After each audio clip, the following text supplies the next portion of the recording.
Welcome back. Thanks for staying with us. Before we took our break, we said we'll speak to Dr. Sunaina, who has done a PhD on the topic academic success of CBSE students in the UAE. So we have her on air with us. Hello, Dr. Sunaina, can you hear us? Hello, hi Sangeet. Hi. Good evening, ma'am. Good evening, Sunaina. Dr. Sunaina. Good evening, ma'am. Good evening. It's a pleasure to hear your voice. Same here, ma'am. Same here. Okay, Sunaina, our question is, we're discussing the efficacy of aptitude testing. Ma'am was briefing us about the range of tests one has to really do if you have to arrive at a concrete career path for your child. You just can't rely on one test and then go by what the counselor says. You have to have multiple tests to get a clearer picture. So my question is particularly with regards to aptitude testing. Nowadays, it's become a trend for parents to send their children to invest in aptitude tests.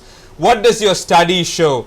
Are aptitude tests useful? Should parents spend their time and energy in taking their children through that? Can you kindly enlighten us on this? Most definitely. Aptitude testing is effective in understanding the cognitive profile of the child. There are umpteen number of researches apart from mine which shows its effectiveness, provided they are administered properly. This is one aspect which we don't give adequate attention to. Provided they are administered properly. So could you elaborate a little bit on that? Yeah, definitely. See, I have personally seen cases where a child with multiple aptitudes is pushed to take medicine or engineering streams without any consideration as to what his aspirations are. Sangeet, we all know that the basic objective of such an aptitude test is to make sure that a child's aptitude and aspirations match. Okay. Right. So a child with an above average IQ might show multiple aptitude, but that doesn't mean they have to be pushed into medicine and engineering. The old school of thought, you know. True. Actually, we are narrowing down his career options. Exactly. Can I interrupt you personally, ma'am? We've seen cases where the child shows multiple aptitude, and then the parents and the counselor focuses on the current trend and says push your child to take up medicine, and the child takes medicine and then drops it after 1 or 2 years. We've had umpteen cases, and the child says serves you right because you never chose my preferred career. So thank you, Sunaina. That's a very valid point. If you're doing an aptitude test, and if you find that your child has multiple aptitude, you should dig further. That's what you're saying, right? Exactly. Okay. Now, secondly, I would say the way it is executed in this part of the world is not appropriate. Okay. As ma'am rightly said, children are made to answer multiple choice questions which are aimed at measuring their logical reasoning, their linguistic skills, their spatial skills, their numerical ability. All this is done in a matter of few hours, and it's so exhaustive and strenuous for the child that he ends up ticking the answers randomly. By the middle of the test, he starts ticking the answers randomly. In fact, we have seen some lot of kids copying as well. So because it is so strenuous, so it's easier to look at what your neighbor is doing, not knowing that they're probably going to get advice on the neighbor's career. Exactly. Okay. And they get counseled for a wrong result that is being shown in their test. Okay. So third, I would say, yes. Are you suggesting that these kind of 2.5-hour tests should be probably not conducted at one stretch? Is that what you're suggesting? I would suggest that it is spread out, and as ma'am said, it is conducted in very strict exam conditions. Okay. So they need to relax, they need to be given time to think and then answer. Okay. So the environment should be pretty congenial to facilitate creativity, to keep them motivated and to keep them absolutely relaxed. We should create an environment that's conducive to help them bring out their right aptitude. Okay, that's a huge challenge for teachers and people who organize this. Yeah, thank you for the point. What else, Sunaina? Another point I think would be that in the Middle East, irrespective of what your aptitude test says, the stream is chosen or allotted according to the child's prior academic performance. That is, according to, on the basis of what the child has scored in his previous exam conducted by the school. Which is very sad, you know, because your result in math in a particular year would have a bearing probably on the kind of teacher you had, the kind of... Absolutely. The teaching style of your child would not be matching the teaching style of the teacher, the math teacher. That might be the reason the child is scoring poorly in that particular year in math. Okay. So what you're saying is probably the aptitude test shows that the child has an aptitude in math, but because he has scored more in science subjects, parents might push them to take a science stream later. Exactly. Okay. Exactly. Okay. At least 50% goes through this mistake, as a result of which the results of aptitude testing is not applied and it does not reflect in their future performances.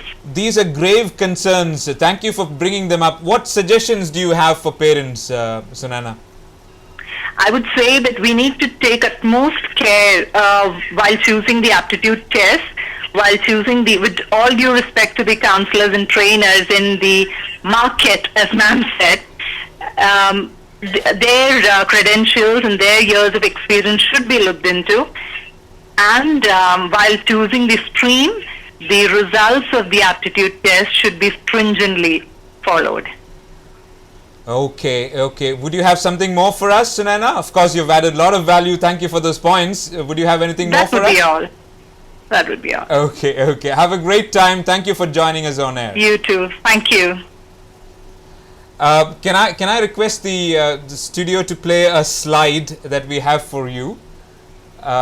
We would like you to take a look at this slide for a second.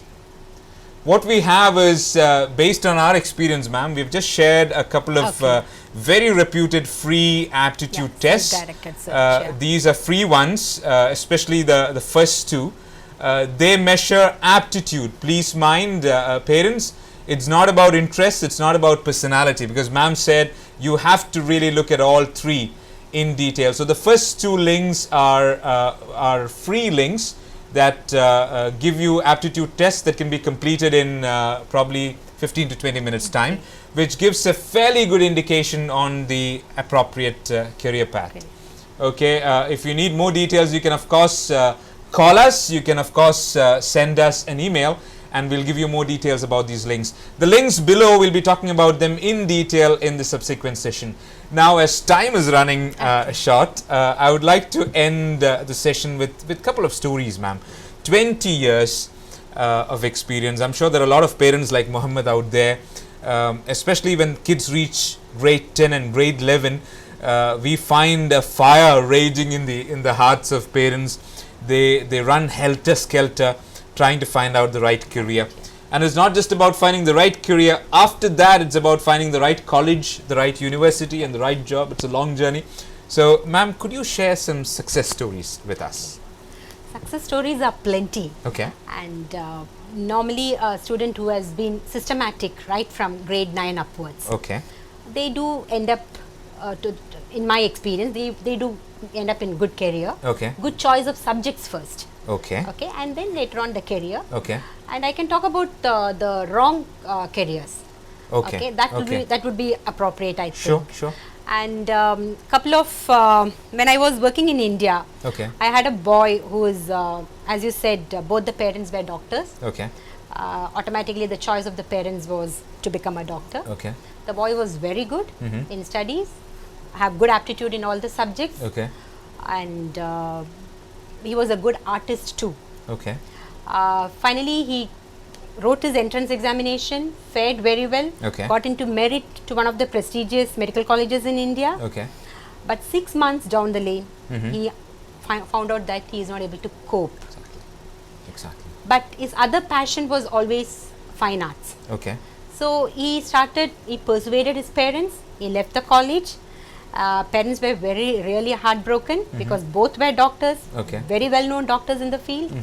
But somehow the boy convinced the parent, Okay.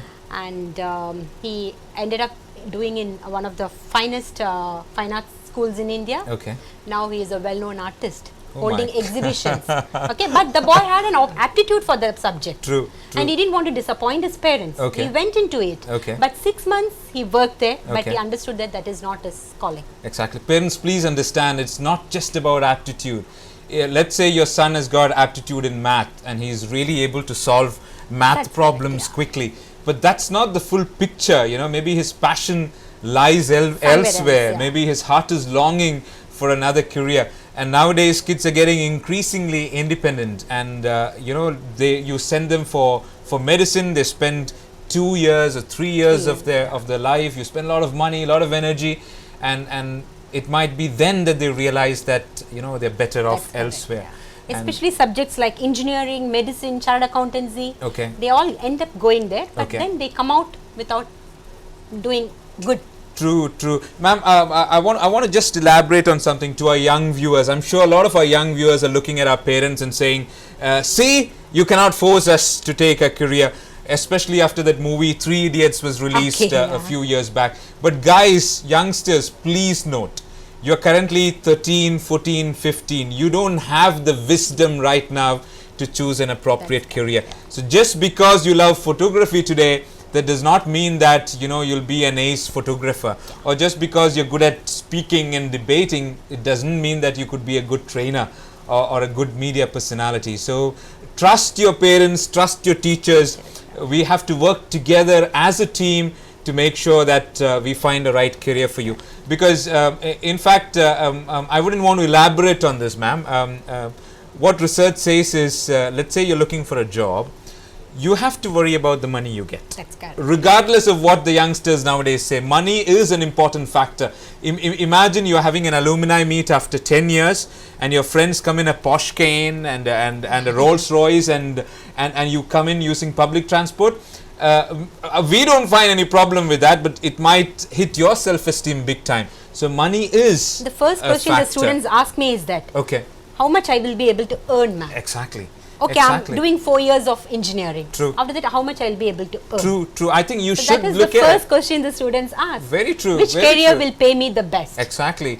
Just because you have a fancy camera and you have some skills in Photoshop, that doesn't mean you might have a career that gives correct, you yeah. enough a revenue to sustain a family. So you correct, have yeah. to worry about that. Second is status.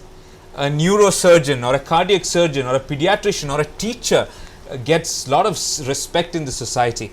And you will crave for respect as well. So you have to choose a career that gives you respect according to your appetite. As I told you earlier, value. What do you value in life? Exactly. Third could be your talents. You could be immensely talented in singing or in drawing or in communicating with people. You need to find a career that actually gives you an opportunity to use your talents, or you're going to struggle. Like my case, I was asked to sell software solutions. My talents lie in coaching and training and inspiring people. But then I was asked to walk with a laptop and sell software solutions. But ma'am, even now, when I go back home, I was recently promoted at work. So I went back home and told mom, she's close to 80 now. And I told her, Mom, I got promoted. She sat back in a sofa and she said, but Sangeet, what you're doing has got nothing to do with engineering. That's correct. That's after I passed out from college in 99. So I think it's very important that we invest our time and energy in a program that suits your career. Otherwise, it's not going to help you. The next thing is your passion. You could be talented in something, but maybe you're not interested in it. Absolutely. So you have to find a career that suits your passion. And finally, you have to find a career that gives you a sense of satisfaction that you're doing something. Because teachers, doctors, social workers, a lot of them feel that they're making a difference in this world. So you have to put all these things together and find an appropriate career for you. You cannot jump the gun and select one, and you should not regret later. Don't be part of that 60% who says that they want to move out of their careers. Ma'am, I've got a slight naughty question for you. Okay. This is very personal. Okay. I hope you don't slap me. Absolutely.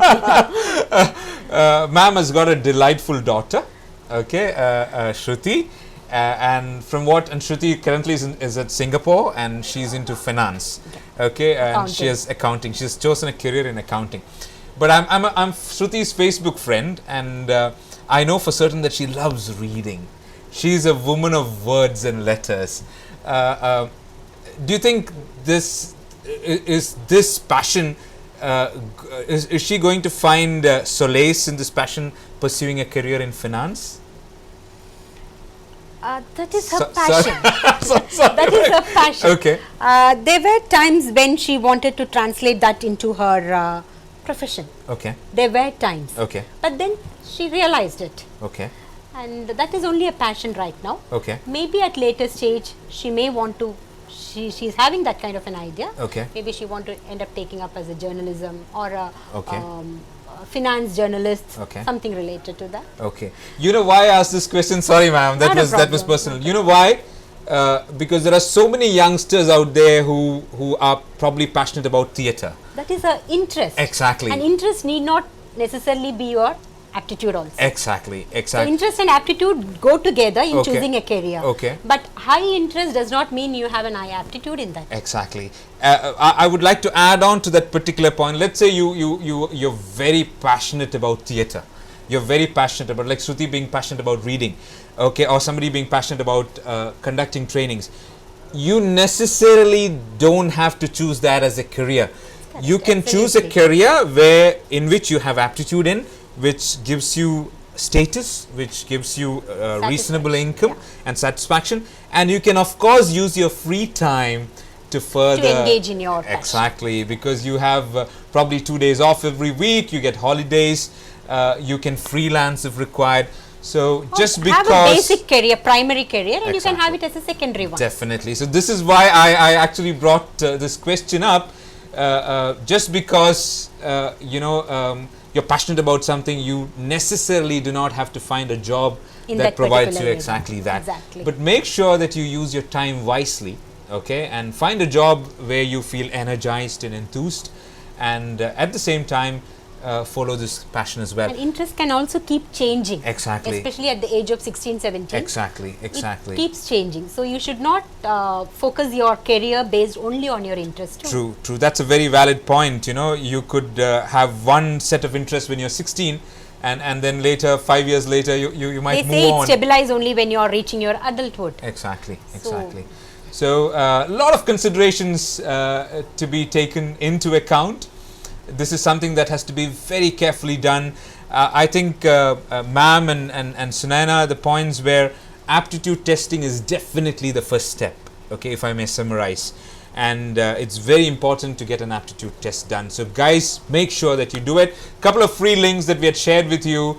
If you need more details, you can send us an email and we'll reciprocate. I would like just add one point. Sure. Along with your aptitude test, have your self-awareness about yourself. Okay. That is the first step in exploring the career possibilities. Okay. When you say self-awareness, ma'am. To understand what are your skills, what Okay. are your ability. Okay. Skills in the sense what I'm capable of doing. Okay.